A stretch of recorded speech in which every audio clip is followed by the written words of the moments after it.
So it's kind of like a convertible now. Yeah, we've got a Mercedes convertible, 8-speed manual.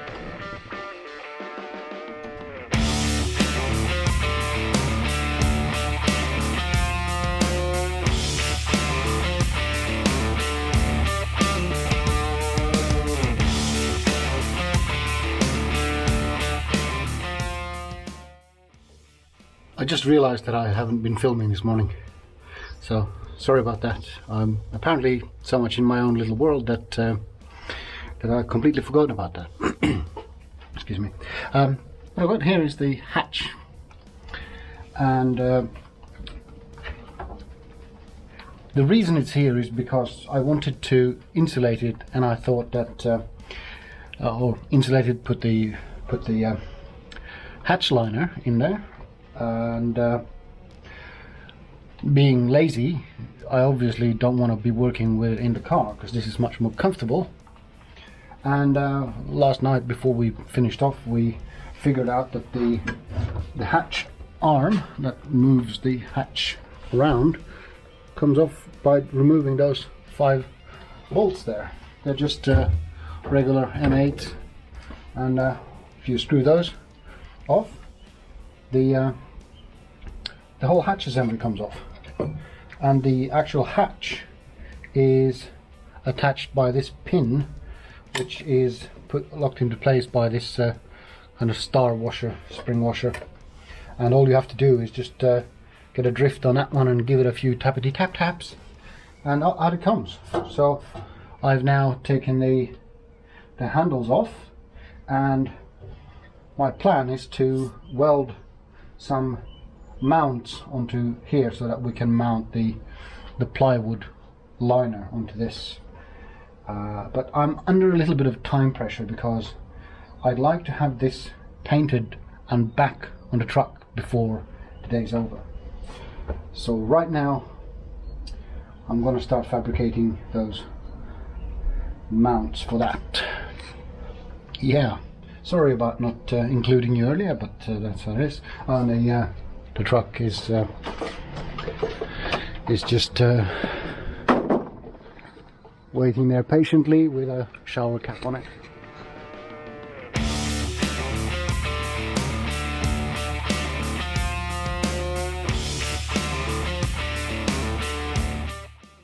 I was only supposed to take the hatch arm off so that I could work on the hatch, but one thing leads to another, and here I'm stripping the paint of it. This seems to happen quite often with me. You know, deep inside I like to acid dip it or sandblast it or something like that, and then powder coat it just to get it perfect. But I have to remind myself this is just a camper, not a build for cheap foos. Not a build for cheap foos. Not a build for cheap foos.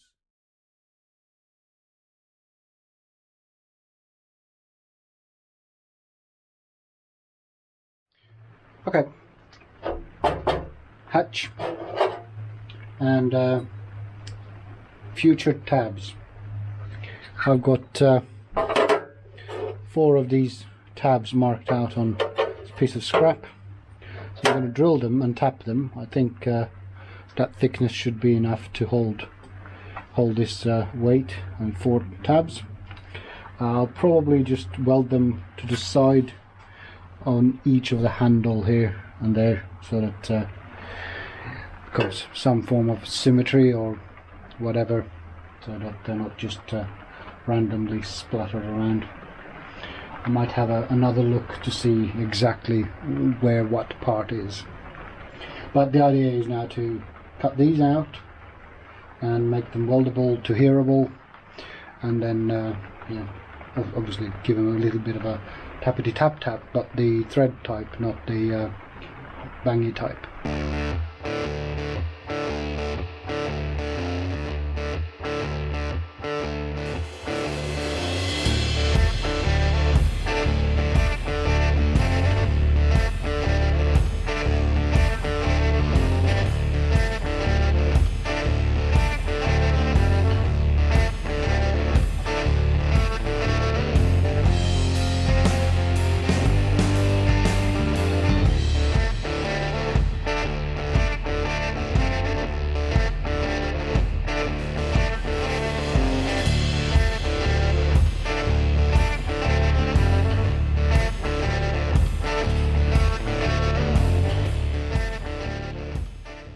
I'm attaching the tabs with a bolt, a nut, a big washer and another nut. This allows me to adjust the height of the tab before welding it into place.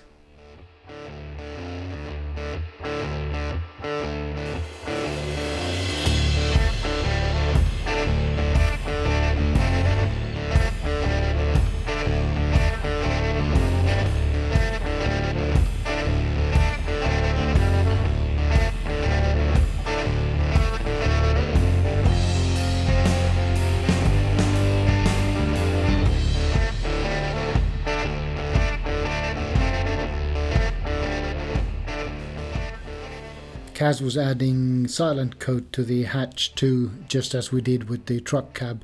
Check out episode 5 for more information on that.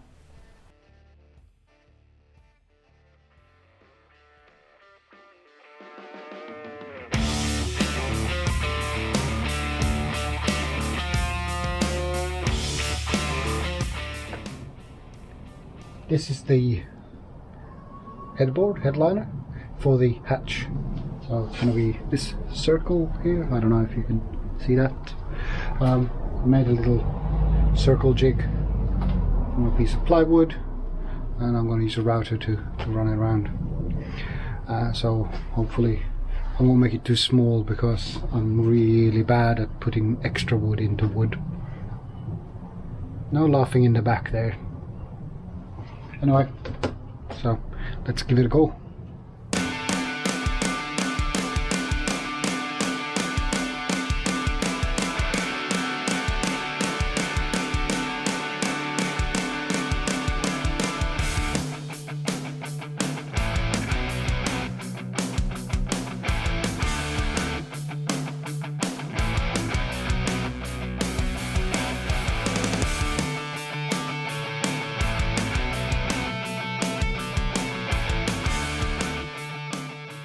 Here I'm trying to figure out where the hole should go, and I can't use that spike trick that I used with the headliner because I can't get a screw in underneath there.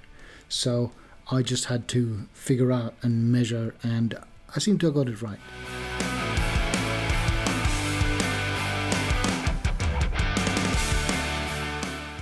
There's not much special stuff going on here with painting the hatch. I'm applying some zinc-based primer first, and then some regular primer, and then some paint.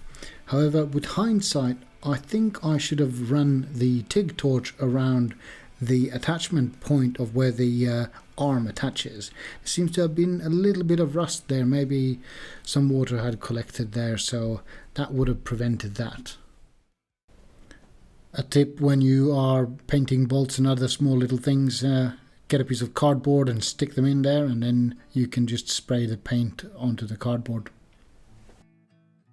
The only special thing with painting the hatch cover is that it is plastic, and therefore I used what's called bumper paint. This is a more rubberized and flexible paint, so it should withstand a bit of bending.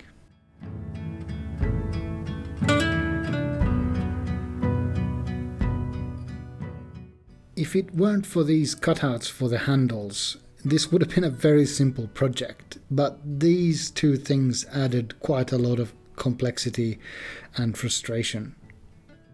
So what I'm trying to achieve is sort of an indentation when you look at the hatch liner. To achieve this, I'm going to build up these sort of arcs around where the recesses need to be. And I'm using pieces of scrap plywood here and just gluing them onto the board, and then the tedious part starts. That's shaping it all so that it looks nice and feels nice. I didn't know what tools to use, so I basically tried everything, and I used a combination of the Proxon, angle grinder and sander and whatever I had. I also used some car body filler to shape them and sand them. There were some voids in this fairly rubbish plywood, so I needed to fill them. I used car body filler because A, I had it, and B, I know that it's built for cars, so it should withstand moisture and all sorts of other things. As a bonus, it dries very quickly and it's fairly easy to shape.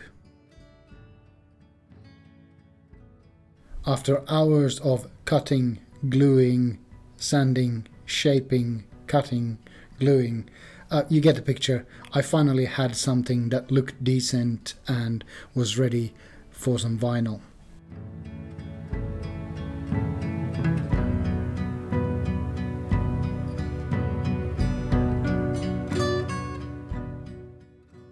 And it's finally time to stick the vinyl onto the plywood. We sprayed contact adhesive on both, and then I placed it on, and then I realized that I didn't put it centered. So luckily we could pull it off and apply some more contact cement on it and then stick it down. I then applied some heat to the cutouts, and that was a bad idea. The vinyl just lost all its shape and it just didn't work. I don't think we'll use that again. The rest of the process is fairly simple, a bit tedious of course. So you cut little slits in the vinyl, and then you bend it over, fold it over, and you apply some contact cement to both surfaces. Try to get it as neat as possible, and you're done in no time. Maybe sometime. Maybe quite a lot of time. The sun's going down.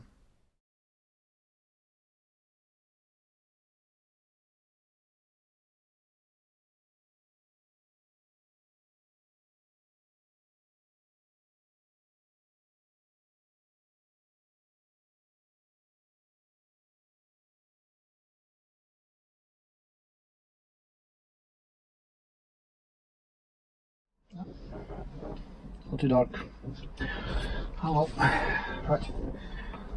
So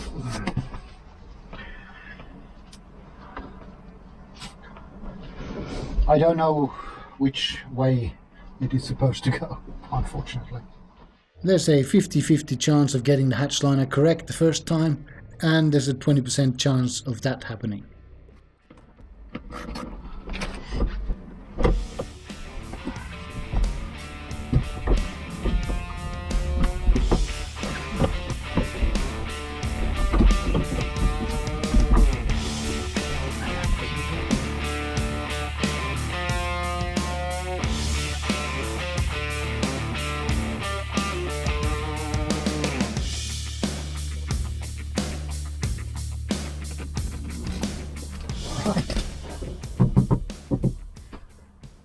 Not too bad. Yeah. Not too bad for a bit of homemade carpentry.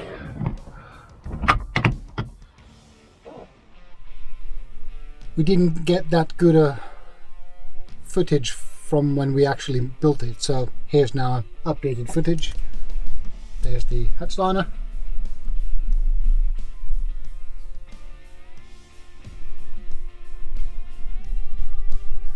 We're very pleased with it, and doesn't sound too rattly at all, does it? So yeah, thumbs up. Okay guys and gals, that's it for this time. I hope to see you in the next one. Thanks for watching.